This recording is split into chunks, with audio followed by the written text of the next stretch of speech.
इसको गाना मैंने यहीं से शुरू किया और सबसे बड़ा आशीर्वाद भी इसी क्षेत्र का रहा।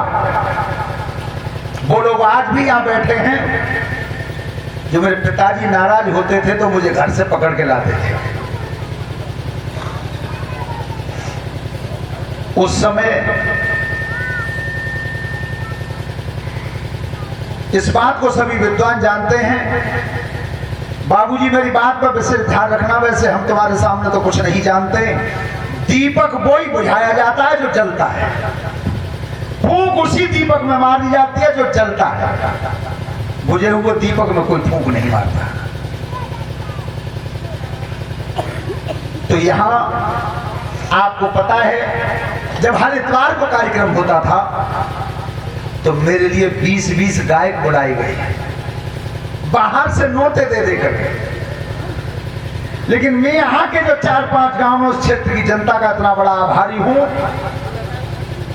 कि मेरा नंबर अंतिम पीछे से आता था उस आश्रम पे।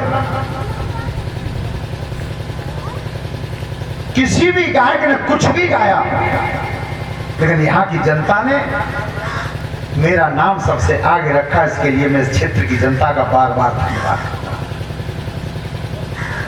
तो तुमने उसने मुझे बढ़ा दिया तो मैंने आज तुम्हारे क्षेत्र का नाम इतना आगे कर दिया। ये YouTube पर जो बच्चे देखते हैं और मोबाइल पर गिनती आती है तो बाबूजी 1,56,00,000 लोग देख रहे हैं मुझे इस समय। 1,56,00,000 और मोबाइल को निकाल के गिनती देख लेना। यहां तक पहुंचा दिया तुमने मुझे। लेकिन सबसे बड़ी बात है, एक बार आगरा एक महाराज जी संत बैठे थे, उनके प्रवचन में जो आया शब्द, उनके मुखारबिंद से जो मैंने सुना, वो 2 शब्द मैं बता रहा हूं। इस बात को जो मैं बता रहा हूं उसे सब लोग ध्यान से सुने। बाबूजी सोरन सिंह जी ध्यान करें, संजय प्रधान जी ध्यान करें। क्या ये देवताओं में जब चर्चा हुई थी कि सबसे बड़ा कौन है, इस दुनिया में सबसे बड़ा कौन है, तो भृगु महात्मा को चुनाया गया था। भृगु महात्मा ने जाकर और जिसने अपशब्द कहे थे ब्रह्मा जी से, तो ब्रह्मा जी ने ब्रह्म शक्ति हाथ में ले ली और मारने को भागे। महात्मा भाग आए, शिव जी के पास गए तो शिव जी से जब कुछ गलत शब्द बोले वो, तो शिव जी ने त्रिशूल उठा लिया मारने के लिए। अंत में जब क्षीर सागर में पहुंचे, भगवान क्षीर सागर में सैया पर सो रहे थे, तो भृगु महात्मा ने छाती में लात मार दी, छाती में।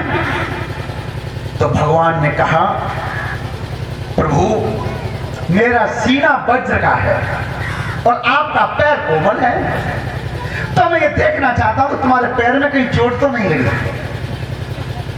बस वहीं से भृगु महात्मा ने दोनों हाथ उठा दिए, जब दुनिया में सबसे बड़ा है तो ये है सबसे बड़ा। लेकिन वो महाराज जी ने एक व्यंग्य बताया मुझे, क्या फिर पूछा क्या आपको दुनिया में सबसे बड़े की उपाधि दी गई है प्रभु, आप क्षीर सागर में, तो तुम बड़ा को है। श्रोता बंधु, तो वो महात्मा जी ने बताया कि भगवान ने कह दिया कि मुझसे भी बड़ा नंगा है जिसके पास कुछ नहीं, वो मुझे भी गिनती में नहीं रखता। मेरी गिनती वहां नहीं है, बाकी मेरी गिनती दुनिया में।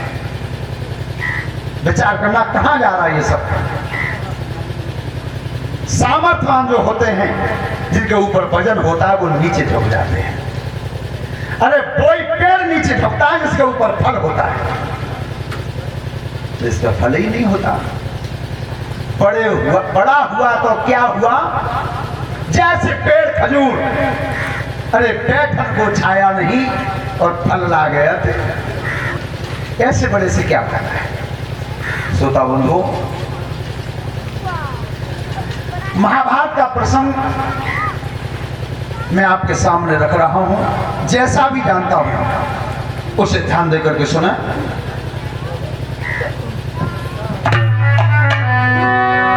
महाभारत का करहूं बखाना,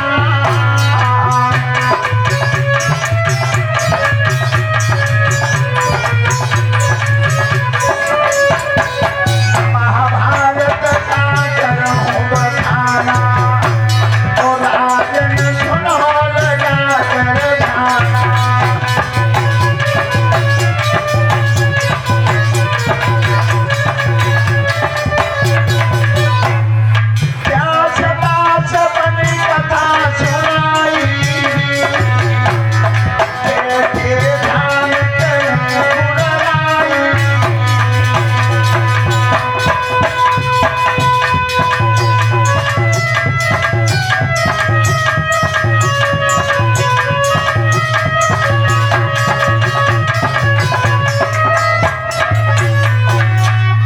रखना श्रोता, वो महाभारत का प्रसंग है जिस समय कुरुक्षेत्र के मैदान में यह महाभारत का युद्ध हो रहा था, जिसे जय संहिता के नाम से उपाधि मिली है, जय संहिता।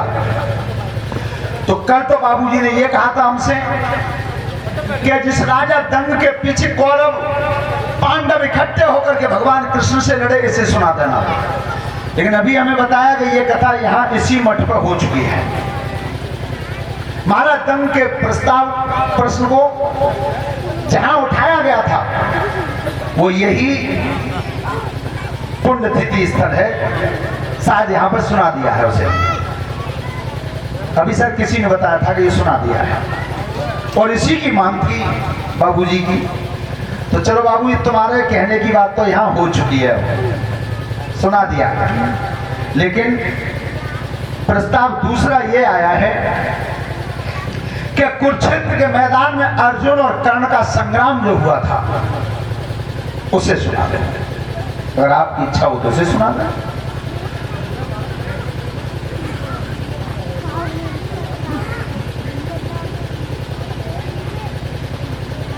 सुना दे, जाइए बताओ।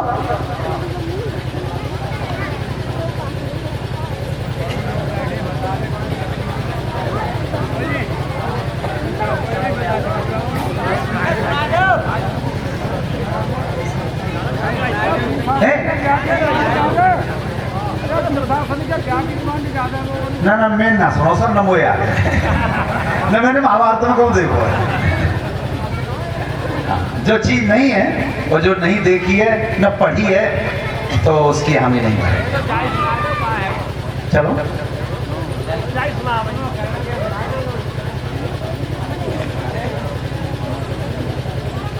ध्यान रखना, बहुत अच्छा